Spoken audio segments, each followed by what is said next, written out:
दिन भर की बड़ी खबरों में आपका स्वागत है। सबसे पहले नजर डालते हैं आज की सुर्खियों पर।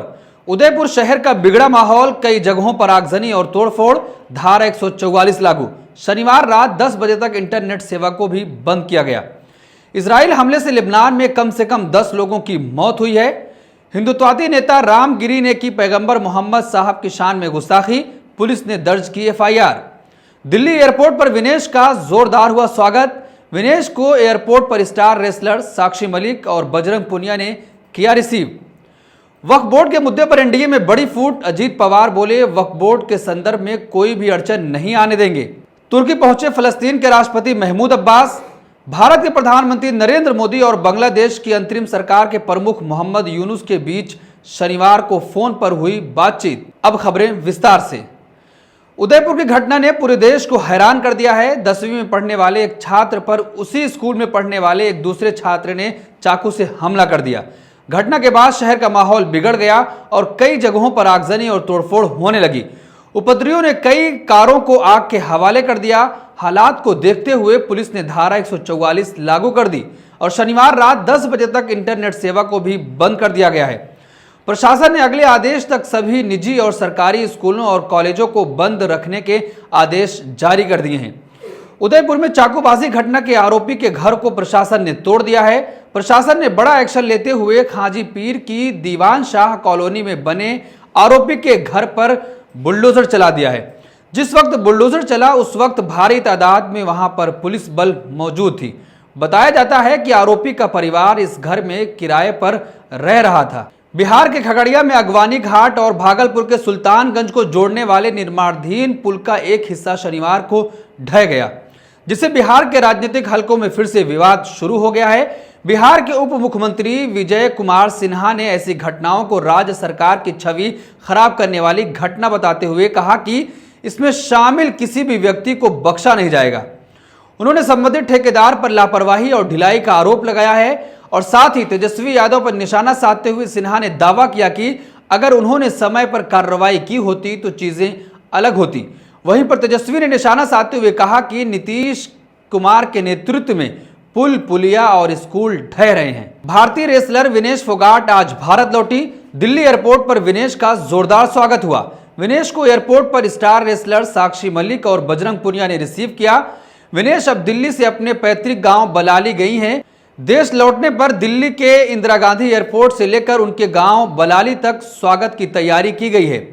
विनेश फोगाट वापसी के बाद भावुक नजर आई।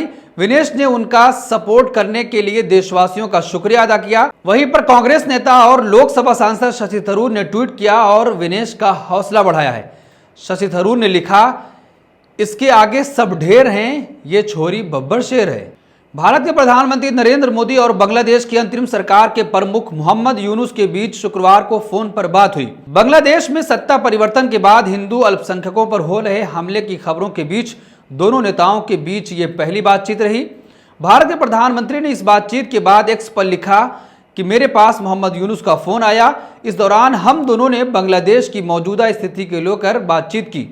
प्रधानमंत्री ने कहा कि लोकतांत्रिक, स्थिर, शांतिपूर्ण और प्रगतिशील बांग्लादेश के लिए मैंने भारत का समर्थन दोहराया है। उन्होंने कहा कि बांग्लादेश में हिंदुओं और सभी अल्पसंख्यकों की सुरक्षा का आश्वासन भी मोहम्मद यूनुस ने दिया है। जम्मू कश्मीर में विधानसभा के चुनाव की घोषणाओं के बाद ही विपक्षी दलों ने राज्य के दर्जे का मुद्दा फिर से उठा दिया है। ऐसा माना जा रहा था कि निर्वाचन आयोग जम्मू कश्मीर और हरियाणा समेत 4 राज्यों में विधानसभा चुनाव की तारीखों का ऐलान करेगा, लेकिन ऐसा बिल्कुल भी नहीं हुआ और महाराष्ट्र, झारखंड में होने वाले विधानसभा चुनाव की तारीखें अभी घोषित नहीं की गई हैं। हालांकि जम्मू कश्मीर में विधानसभा के चुनाव की घोषणाओं के बाद ही विपक्षी दलों ने राज्य के दर्जे का मुद्दा फिर से उठा दिया है। इजराइल के हमले की वजह से लेबनान में 10 लोगों की मौत हुई है। लेबनान की सरकारी एजेंसी का कहना है कि मारे गए लोगों में 2 बच्चे भी शामिल हैं। इजराइल का कहना है कि उसने हिजबुल्लाह के हथियार घर को निशाना बनाकर हमला किया है।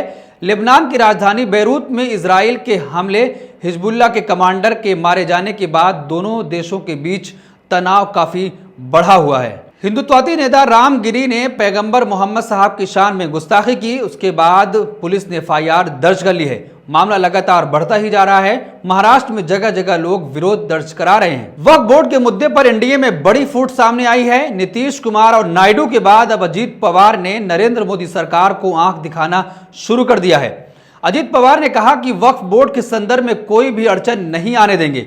आपको याद होगा कि इससे पहले नीतीश कुमार और नायडू ने भी साफ तौर पर कहा था कि ये जेपीसी के पास जाना चाहिए, इस पर विचार होना चाहिए, उसके बाद फिर से वोटिंग के लिए लोकसभा में ये बिल लाया जाना चाहिए। अब वहीं पर अजीत पवार ने भी साफ तौर पर कह दिया है कि किसी भी सूरत में हम कोई भी अड़चन नहीं आने देंगे। एक दिन पहले महाराष्ट्र के पूर्व मुख्यमंत्री उद्धव ठाकरे ने साफ तौर पर कहा था कि किसी भी के अंदर इतनी हिम्मत नहीं है कि वक्फ बोर्ड की जमीन पर 1 इंच भी कब्जा करके दिखा दे, कोई हाथ भी नहीं लगा सकता है। अब अजीत पवार ने नरेंद्र मोदी सरकार को खुली चुनौती दे दी है। तुर्की पहुंचे फिलिस्तीन के राष्ट्रपति महमूद अब्बास। तुर्की की ग्रैंड नेशनल असेंबली को संबोधित करते हुए कहा, मैं फलस्तीनी लोगों के साथ खड़ा रहूंगा, भले ही इसके लिए मुझे अपनी जान देनी पड़े। आप देख रहे थे दिन भर की बड़ी खबरें। मैं आपके साथ असरार अहमद। फिर दीजिए इजाजत, मिलेंगे दूसरी खबरों के साथ।